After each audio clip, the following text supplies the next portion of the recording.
Good morning. Welcome to the Department of State's Washington Foreign Press Center. My name is Ned Price. I'm the spokesperson here at the Department of State. And I'm especially pleased to be with you here today in person, the first time we've been able to hold an in-person press briefing at the Foreign Press Center in over 2 years since the start of the COVID-19 pandemic. And it's especially notable that we are able to do that today on World Press Freedom Day, and it is my distinct honor to have with us Secretary of State Blinken, who will be able to offer some remarks on World Press Freedom Day, and then to take your questions. We have journalists here in person. We also have journalists with us online. We'll be able to hear from both of them. Before I hand the podium over to Secretary Blinken, just some quick announcements at the top. After his opening remarks, I'll open the floor to questions. We'll first take a few questions from here in the room. Please do wait until you're handed a microphone before you start asking your questions. We would also ask that you keep your question brief so that we can take as many questions as we are able to. We will then move to Zoom. Please do raise your digital hand on the Zoom and we will call on you from there. We ask that you please click raise hand to notify that you have a question. Please do unmute yourself before speaking and we'll take your question. This, of course, is live streamed. There will be a transcript available after the fact. And now, as I said before, it's my distinct pleasure to introduce Secretary Blinken. Secretary Blinken, the podium is yours. Morning, everyone. Ned, thank you very, very much. And it is particularly good to be here. And I wanted to start by saying, welcome, everyone, to the Foreign Press Center. It's been too long since those words have actually been said. This is the first in-person event, as Ned said, that we've been able to have in over 2 years as a result of the pandemic. And I can't imagine a more fitting occasion than to do it on World Press Freedom Day. So welcome back, everyone. The United States has a vital stake in promoting the right to freedom of expression, including a free press, at home and also around the world. The free flow of information, ideas, opinions, including dissenting ones, is essential to inclusive and tolerant societies. A vibrant independent press is a cornerstone for any healthy democracy. At its core is the idea that information is a public good, crucial to everything we do, to every decision that we make. And often, we trust the press with providing that information. It's what helps citizens understand the events, the forces that are shaping their lives. It allows people to engage meaningfully in the political and civic spheres of their communities, their nations, and the world. Free press is one of the most effective tools that we have for advancing human rights, whether it's documenting unjust working conditions, corrupt or failing public services, discrimination against women and marginalized groups, abuse of security forces. Accurate reporting shines a bright light on the parts of our societies that need fixing, that need to be illuminated. That brings pressure to change, to form, as we say in the United States, a more perfect union. Having said that, we meet at a time when the exercise of freedom of expression, including freedom of the press, faces profound threats. Some of these are old, some are new. Threats that we, the United States government, Department of State, all of us as citizens, have an abiding interest in confronting and doing so head on. Just last Thursday, April 28th, journalist Vera Hirich was killed when the apartment that she was living in was struck by Russian military in Kyiv. Vera is one of 11 journalists killed in Ukraine this year, according to the Committee to Protect Journalists. Many more have been wounded in conflict. One is Fox News correspondent Ben Hall, who was seriously wounded when the car that he and his team were traveling in was struck by incoming fire on March 14th. His cameraman, Pierre Zakshevsky, his producer, Alexandra Korshinova, killed in this attack.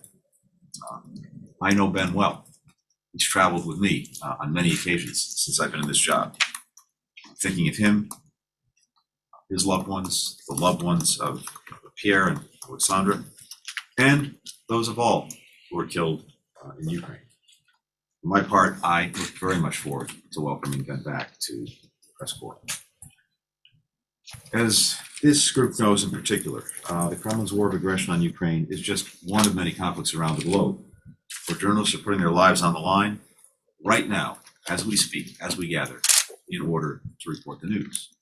In Burma this past January, journalist Chu Tweedim's body was discovered 2 days after he was abducted, alongside 9 other people in Chin State.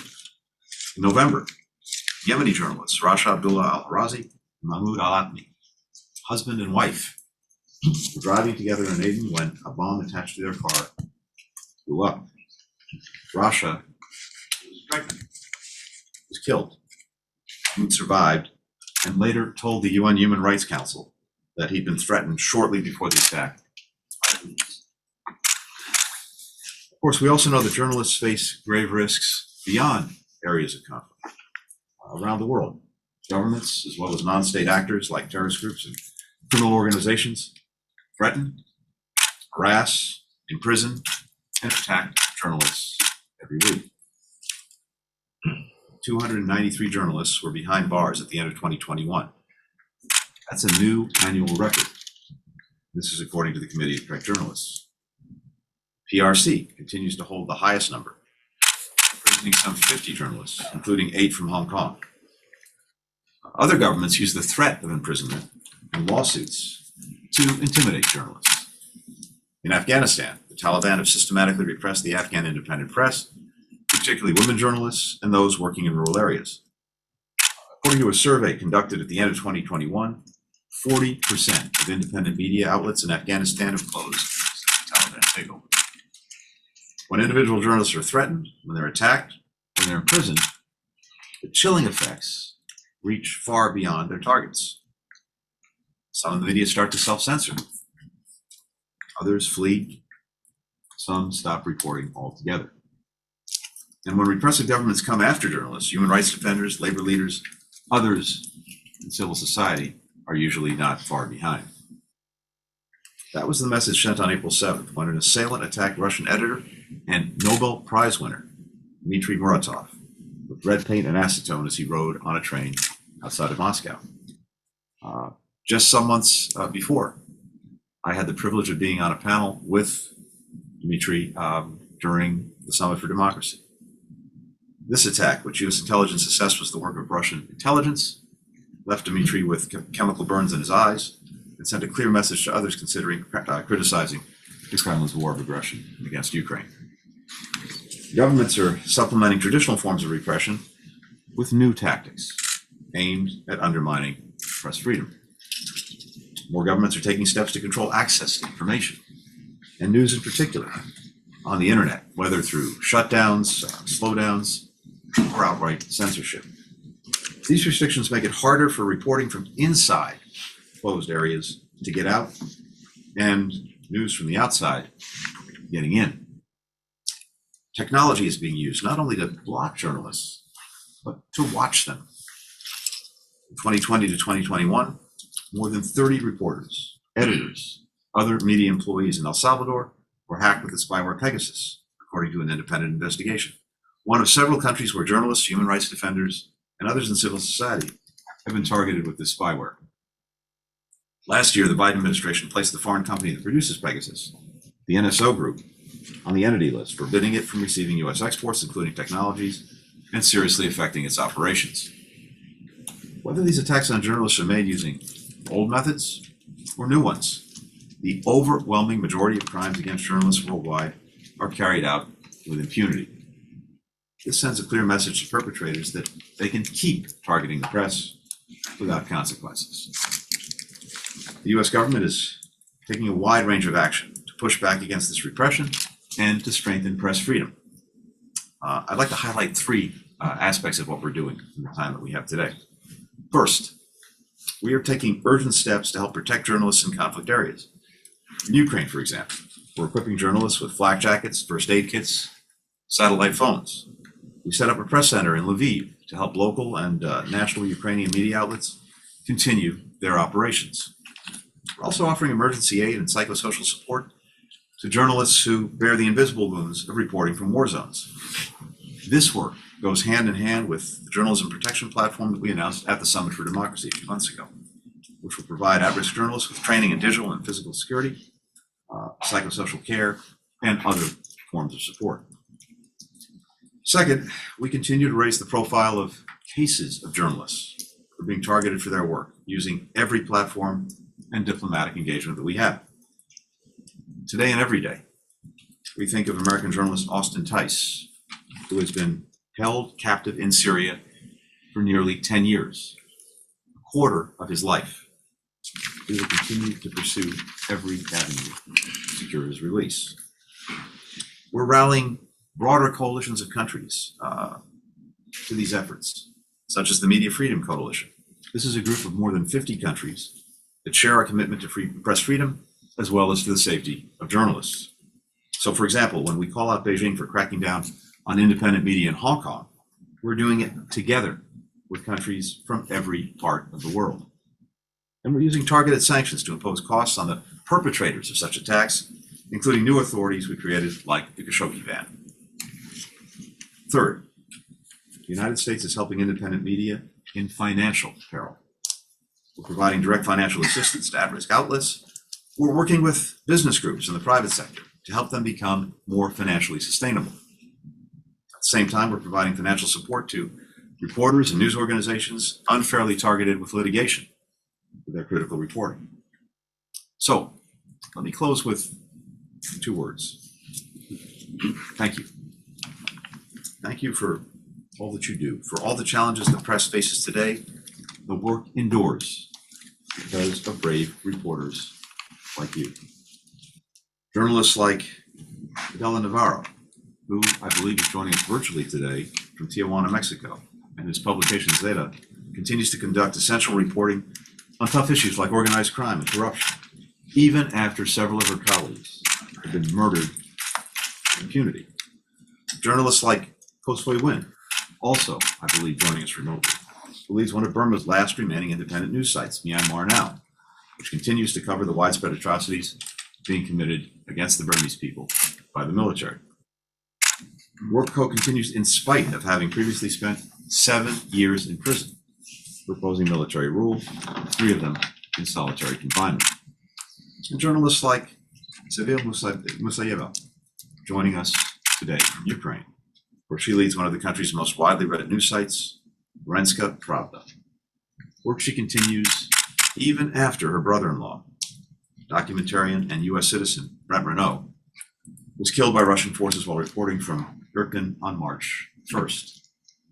Sevil recently said in an interview, and I quote, "We are trying to make sure that the people we report on are not just statistics." In that, and so much more, you're succeeding. So, to all the journalists here today, to all of you joining us online, to members of media doing this work around the globe, we're humbled by your courage. We're in awe of your commitment, providing the public with truth. We're honored to be your partners in advancing the essential cause of press freedom today and every day. With that, I'm happy to take some questions. Start with Stacy Su from the Central News Agency of Taiwan. Thank you, Secretary, for doing this. The State Department's Human Rights Report has for many years expressed this concern that Beijing is trying to influence certain media outlets in Taiwan by either pressuring their parent companies' business interests in Beijing or pressuring companies with operation in China to avoid advertising with outlets that publish articles critical of Beijing. I'm sure that happened not only in Taiwan but elsewhere as well. So based on the U.S. assessment, how serious is this problem? And how can we avoid erosion of Taiwan's press freedom? And secondly, if I may, there have been concerns that with Elon Musk's business ties to China, his acquisition of Twitter may allow Beijing to influence or censor critics on the social media platform. Do you agree with this concern? Thank you. Thank you. So to the first part of the question first, Taiwan is quite literally on the front lines of the PRC's hybrid warfare, including disinformation, including cyber attacks. And these are designed to basically distort the information environment and democratic processes. So we've partnered with Taiwanese authorities on this, civil society organizations, to support independent fact-based journalism, to try to build societal resilience to disinformation and other forms of foreign interference. But it's something that we look at very closely and that we continue to work on. Second part of your question on Twitter. So let me say first, private company. I'm not going to comment on what is hypothetical at this stage. Let me say more broadly, though, in response to the question. As we've just discussed, free speech, including free media, including platforms of one kind or another, are incredibly important to the Biden administration. We've made that clear at home. We've made that clear around the world. And I would say, again, and this goes to the first part of your question as well as the second, we've been deeply concerned about what we're seeing from the PRC in terms of its misuse of technology to try to do things like increase surveillance, harassment, intimidation, censorship of PRC citizens, journalists, of activists, and others. And that includes abroad. At the same time, we have a total imbalance because these very same leaders in Beijing are using the free and open media that we ensure, that are protected in democratic systems, to spread propaganda, to spread disinformation. And ultimately, that's an unsustainable proposition. Now, it also appears that they are further using these systems to stalk, to harass, to threaten critics who are outside the PRC's territory.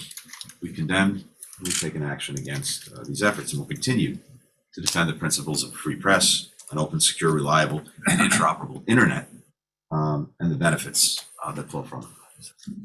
Alexander Panoff, Novaya Gazeta. Mr. Secretary, thank you for this event. I represent Novaya Gazeta, Russia. Of course, I want to ask you about Mr. Muratov, but you already mentioned this brutal attack on our editor and Nobel Peace Prize winner. Actually, could we expect any new statements regarding this situation? And if I may, I want to tell about second case. This is Mr. Vladimir Karamurza, political activist, but he is former journalist. He was my colleague. We worked together 10 years. And actually, he was poisoned twice in Russia. Now he was arrested and he could get up to 15 years of prison. He is Washington Post columnist still.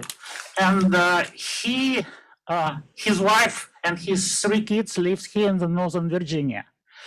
And for those who are familiar with the situation, knew that it's a kind of revenge. It's not discreditation of Russian army in his speech of House of Representatives of State of Arizona, but it's revenge for Magnitsky Act, which Vladimir Karamurza and late Boris Nemtsov lobbied in US Congress, successfully lobbied.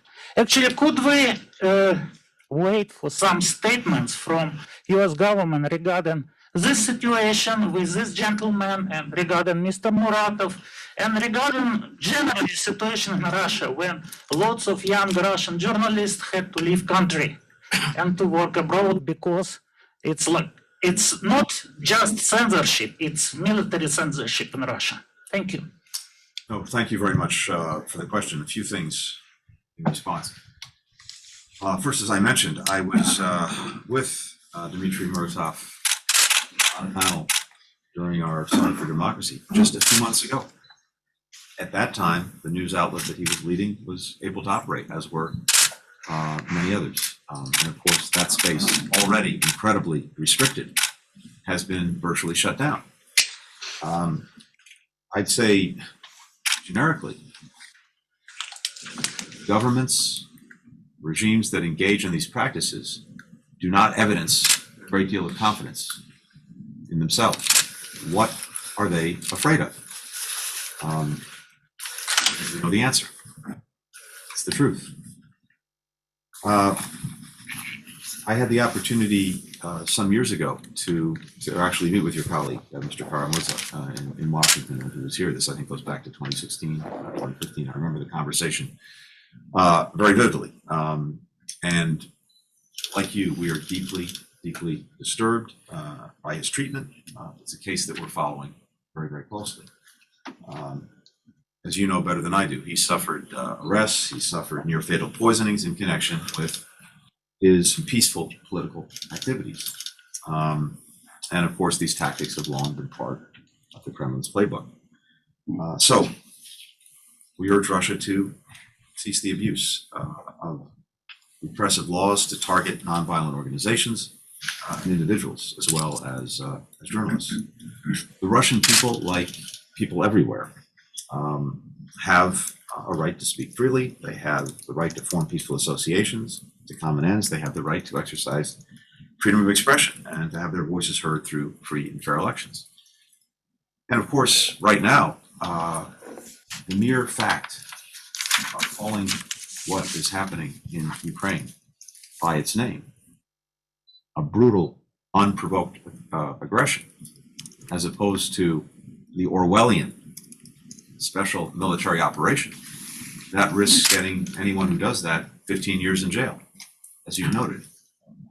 Again, among many other things, not evidence of a government or leadership that actually has confidence in itself. Johan Zaid, Ali, ARY Pakistan. So thank you so much. So Pakistan remains among those countries in the world considered most dangerous place for the journalists. Last year, many Pakistani journalists were killed, kidnapped, and tortured for exposing crime and corruption and criticizing some of the government policies.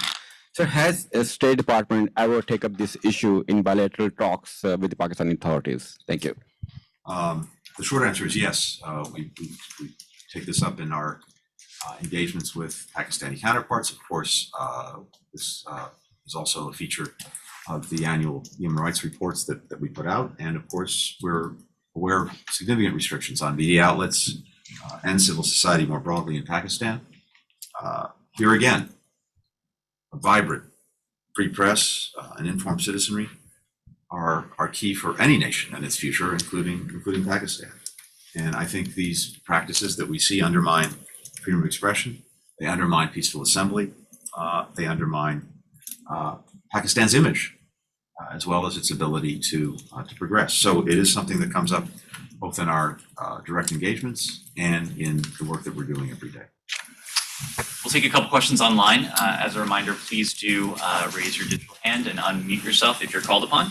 We'll start with Civil Musayaba of Ukrainska Pravda.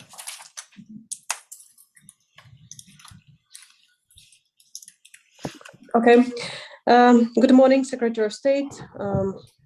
First of all, thank you for your support of our country, continuous support of our country, which is now fighting for democratic values, not only in post-Soviet countries, but all over the world. Thank you for mentioning my dear friend, Brent Renault, who was brutally killed in Irpin on March. For me personally, it's not a war between democratic world and authoritarian regime. It's also a war between truth and propaganda.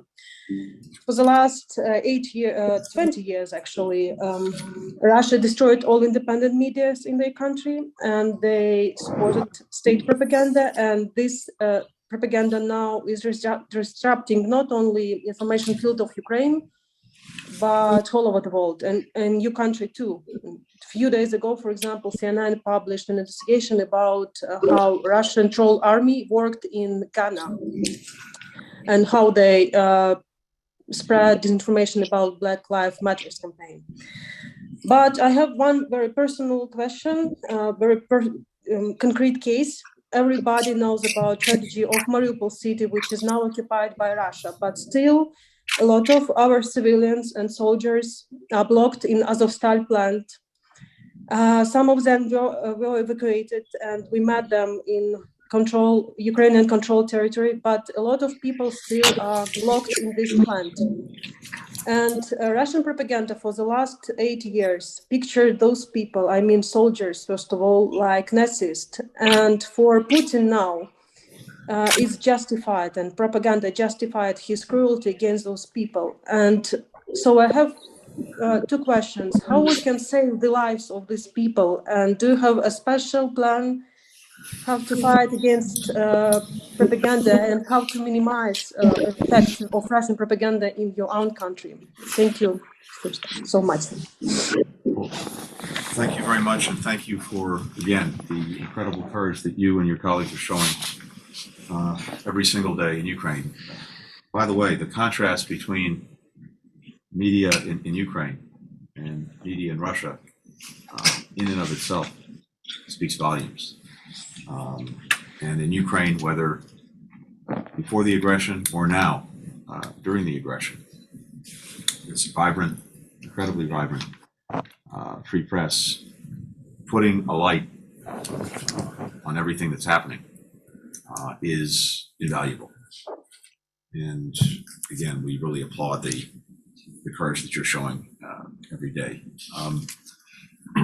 So it's a very significant challenge when it comes to dealing with the information environment in Russia that has been created and bolstered over many years, and a space that was already incredibly restricted is being shut down to virtually nothing just in the last 6 months.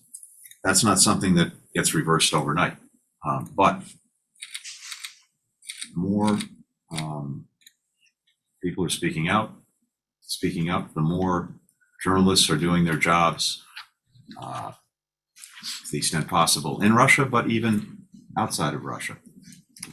Over time and by different ways, information will find a crack, and we'll get through.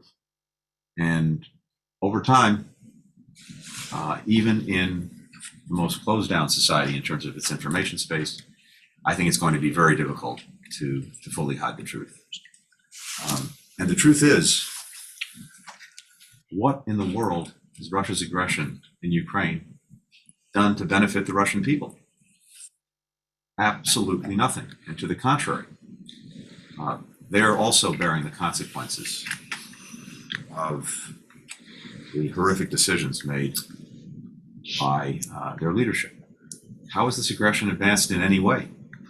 Desire for someone in Russia, like anywhere else, to have a good job, to educate their kids, to find opportunity, to live a life that promises an even better life for their children. How does that have anything to do with the basic aspirations that people have? And on the contrary, of course, among many other things, Putin's actions have turned Russia into a pariah. The fact that virtually every leading company on earth has exited from Russia speaks volumes to that. And that too is something that over time, Russian people will feel in their daily lives, and that will begin to penetrate the information space. And people increasingly, I believe, ask themselves the question, why? To what end? But again, it takes a lot of time because this is a system that's been built up over many years, many decades. But the most important thing is for people, wherever they are, to continue doing their jobs, continue to shine light on what's happening in Ukraine, continue to get the information out there, and it will ultimately find its way to its destination. We've been, across the board, of course, deeply concerned about those in various parts of Ukraine who were trapped by the Russian onslaught. Mariupol is front and center in the news for so many people. It continues to be contested, and simply put, people need to be allowed out, and humanitarian assistance needs to be allowed in. We've seen efforts over the last couple of months to have humanitarian corridors to allow people to exit. In virtually every instance, those corridors have not held up because Russia has not abided by the commitments that it made. Now, we just had one successful exit from Mariupol of about 100 people just yesterday, but then again, the corridor was shut down, and my understanding is that the shelling and targeting and rocketing of people who are trapped in this factory area has resumed. Here again, I think it's incredibly important for the work that all of you are doing to just keep shining a light on it, to make sure that the world knows, to the best of our ability, what's actually going on, to see, to know, to understand the brutality of it, the inhumanity of it. And that too, over time, I think, has a way of putting pressure on those who are engaging in these actions to change course. Go to Sui Wen, Voice of Burma. Good morning, Mr. Secretary. This is Sui from Burma. Let me ask you a question regarding the U.S. policy to Burma. In response to the latest military coup there last year, the United States froze $1 billion of cash Burma had at the U.S. Federal Reserve Bank in New York. There are some rumors out there that the U.S. government is considering to release those funds to opposition groups in Burma. Is there any element of truth in that? Does the U.S. have any plan to actively support a nationwide anti-resistance movement in Burma against the military junta, such as buying weapons, as you are now doing for Ukraine? Thank you, Mr. Secretary. Thank you very much. Let me say first, generally, we will continue to support the aspirations of the Burmese people to return to the path of democracy. We're doing that in a variety of ways, and this is the focus of our actions. Since the coup, we have sanctioned over 27 entities, 70 individuals. This includes military leaders, it includes officers, it includes cronies who support the regime. Having said that, we, the international community, believe that more needs to be done. For example, and this is, I think, an important focus, ending the sale and the transfer of arms, materiel, dual-use equipment, technical assistance to the military regime, which it is then in turn using to abuse the Burmese people. We continue to press, and we will continue to look for different ways to be effective in pressing for it. We continue to press the regime to release all those who've been unjustly detained, to allow unhindered humanitarian access, to advance the peaceful resolution of the crisis, to restore the path of democracy. So as we're doing this, we will continue to look at what tools we believe we have, others may have, to do it more effectively. And that's an ongoing proposition, but something that we take very, very seriously. It's one of the more deeply disturbing tragedies that we've experienced and that the Burmese people especially have experienced, in no small measure because of the extraordinary hope and expectations that have been created by this move to democracy. The fact that it's been derailed, and not only derailed, but derailed in such a violent, repressive way, is something that should continue and needs to continue to galvanize the attention, the focus, the determination of the world to help Burma get back on the democratic track that was interrupted. Thank you. That unfortunately has exhausted our time for today, but I would be remiss on World Press Freedom Day if I didn't remind everyone here in person to please attend our daily press briefings at the department if you're able. For those of you who are based around the world, please do feel free to dial into our phone briefings, which we also do regularly. Thank you, Mr. Secretary. If I could ask Thanks. everyone to please remain seated. Thanks, and folks. hope to see you soon. Mr. Secretary, can you comment on the pros or